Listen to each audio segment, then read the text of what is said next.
Hello students, welcome to BIMT YouTube classes. MBA second year का आपका subject है project management. उसमें हम अपना यूनिट 2 का लास्ट टॉपिक कर रहे हैं, जो हमारा है रिस्क एनालिसिस का। ठीक है, रिस्क एनालिसिस क्या होता है? Risk analysis is the process of identifying and analysing potential issues that could negatively impact की बिजनेस इनिशिएटिव्स और critical projects in order to help organisation avoid और mitigate those risk. Risk analysis means risk को analyse करना कि हमारे project में, हमारे business में कौन कौन से रिस्क फ्यूचर में आ सकते हैं और हमें उन्हें एनालाइज करना है। ठीक है, एनालाइज करके हम उसे रिमूव करने के लिए, मिटिगेट करने के लिए हर पॉसिबल एक्शन जो है, स्टेप है, लेते हैं। ठीक है, तो एनालाइज करना जरूरी है क्योंकि उसके बिना हम अपने रिस्क को रिमूव नहीं कर पाएंगे। इसलिए हर प्रोजेक्ट में, क्योंकि रिस्क तो हमेशा एसोसिएटेड होगा ही होगा, तो मैनेज भी हम करते हैं, लेकिन उसे एनालाइज टाइम पे करना बहुत जरूरी होता है। Then benefits of risk analysis, risk को एनालाइज करने के क्या क्या बेनिफिट्स हो सकते हैं? Organisation must understand the risk associated with the use of the information system to effectively and efficiently protect their information assets. की जो भी इंफॉर्मेशन एसेट्स हैं उन्हें प्रोटेक्ट करने के लिए रिस्क को एनालाइज करना जरूरी होता है। तो इसके बेनिफिट्स के क्या क्या पॉइंट्स हैं?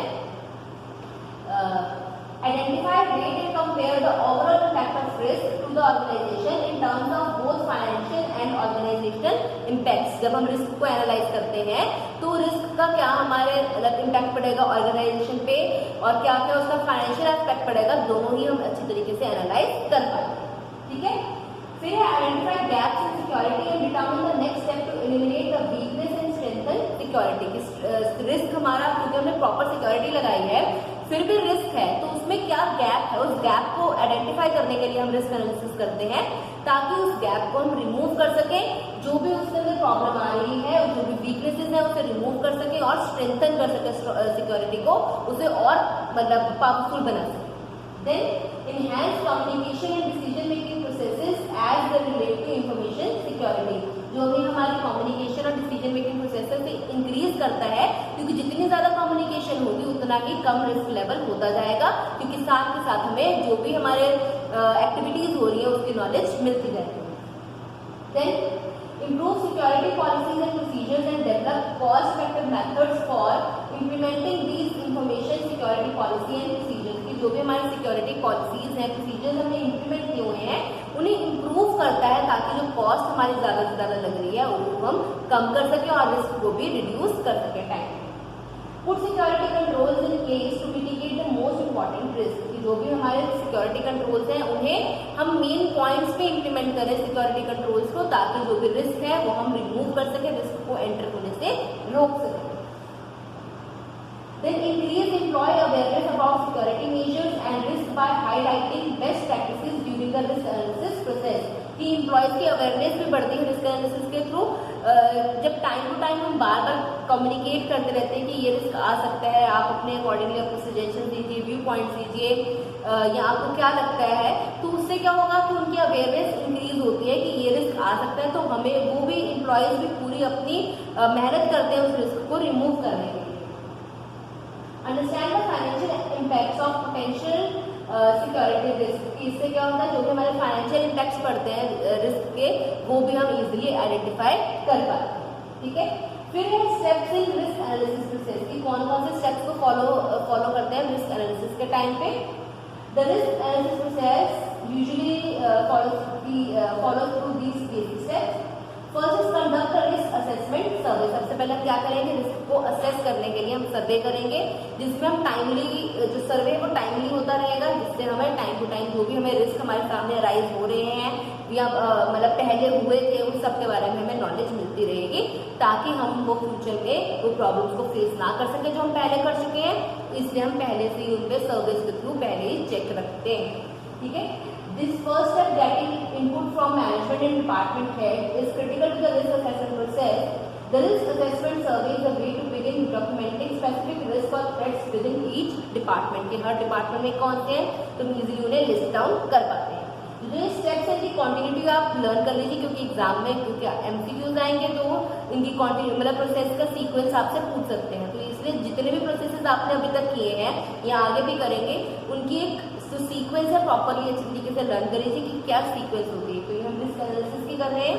First was conduct risk assessment survey, second is identify the risk, कि हमने रिस्क असेसमेंट तो कर लिया, उसके बाद हमने आइडेंटिफाई करना है कि इस टाइम पे, प्रेजेंट टाइम पे कौन कौन सा रिस्क प्रिवेल कर रहा है, एक्चुअली कौन कौन सा रिस्क हमें है।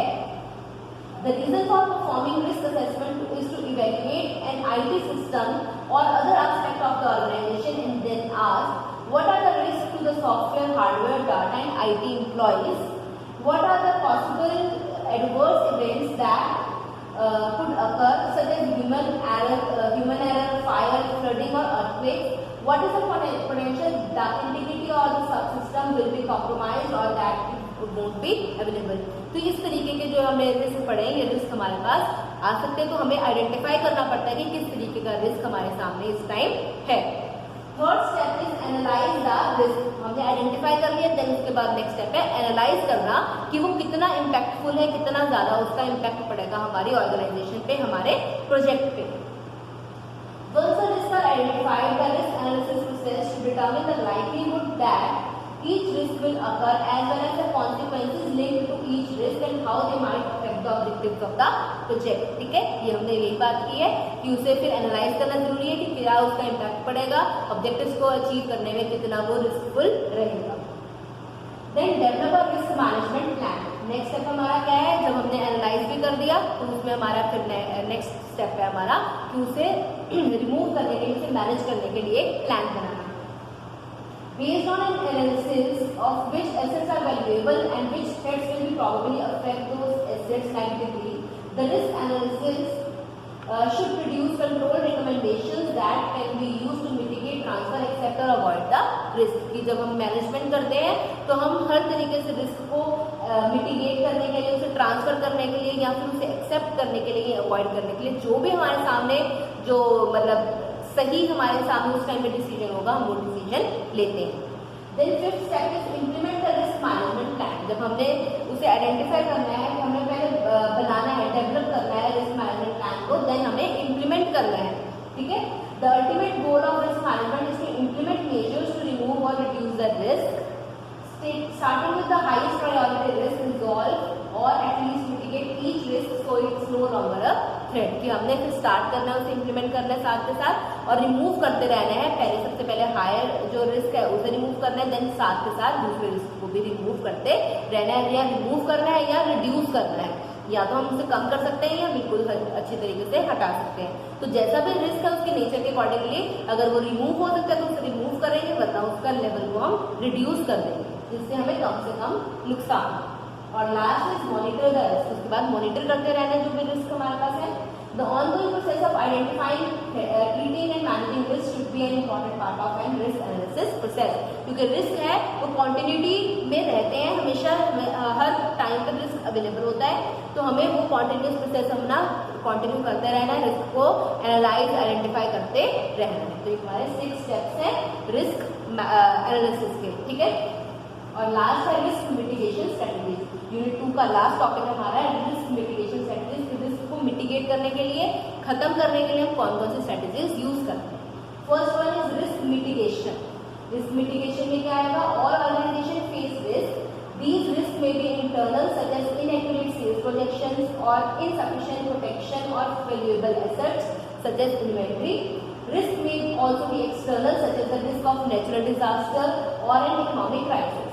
Whatever the cause, managers of organization should be attentive to potential risk and how they can protect the organization from these risks। कि हमें किसी भी तरीके के रिस्क हो सकते हैं, इंटरनल या एक्सटर्नल। इंटरनल हमारे जो इंटरनल ऑर्गेनाइजेशन में होते हैं, एक्सटर्नल जो हमारे इन्वायरमेंट में होते हैं। ठीक है, तो उन्हें किस तरीके से हमें अवॉइड करना है, प्रोटेक्ट करना है अपने ऑर्गेनाइजेशन को, ये सब रिस्क मिटिगेशन में आता है कि हमने किस तरीके से रिस्क के इम्पैक्ट को कम करना है। Next step is transparence. Transparence means risk को हम ट्रांसफर कर देते हैं। ठीक है, अगले प्रोसेस में, अगले जो प्रोजेक्ट है उसमें। Transference is a risk mitigation technique that involves transferring all और some of the risk to another party. दूसरी पार्टी को ट्रांसफर कर देते हैं।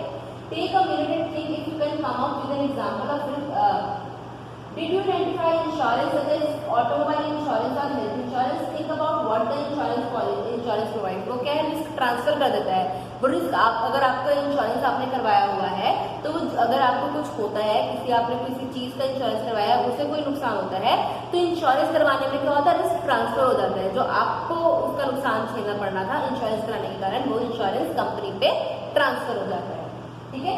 और लास्ट इज अवॉइडेंस, क्या किस तरीके से उसे अवॉइड कर सकते हो। थर्ड पॉइंट है हमारा, sometimes the management can decide the potential impact of certain risk is not worth accepting.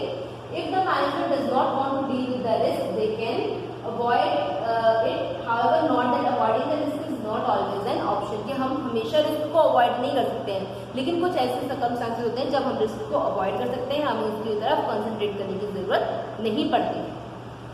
Then fourth हमारा पॉइंट है रिड्यूस, कि हम किस तरीके से रिस्क के इम्पैक्ट को कम कर सकते हैं। इसमें वो सारे आएंगे। This means to reduce the risk exposure probably by carrying out the activity in a different way.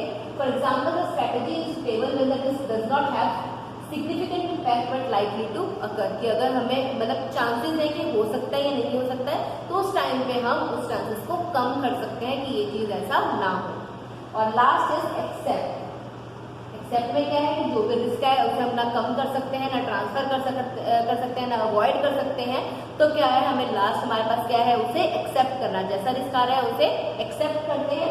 This means to accept the risk and do nothing. For example this strategy is suitable when the risk has a low impact and low probability of occurrence. This is because the risk is not really a matter even if it is realised, कि अगर जब हमारे low risk level होता है तो उस time पे हम उसे अवॉइड करते हैं, जैसा भी होता है हम उसे एक्सेप्ट कर लेते हैं कि इससे ज्यादा से ज्यादा क्या होगा, ठीक है। उस केसेस में हम इन्हें एक्सेप्ट कर लेते हैं। तो इस स्ट्रैटेजीज में हमने ये 5 इंपॉर्टेंट स्ट्रैटेजीज की है, जिसमें हमने फर्स्ट स्ट्रैटेजी की है हमने कि हम किस तरीके से उसे मिटिगेट कर सकते हैं, देन ट्रांसफर कर सकते हैं, फिर third is avoidance, fourth is reduce and fifth is accept. तो ये हमारी 5 स्ट्रैटेजीज हैं। इसके साथ ही हमारी यूनिट 2 खत्म हो गई है। नेक्स्ट लेक्चर में हम यूनिट 3 करेंगे, तब तक आप इसे अच्छी तरीके से पढ़ लीजिए। कोई भी प्रॉब्लम हो तो आप पूछ सकते हैं। That's it for today. Thank you, have a nice day.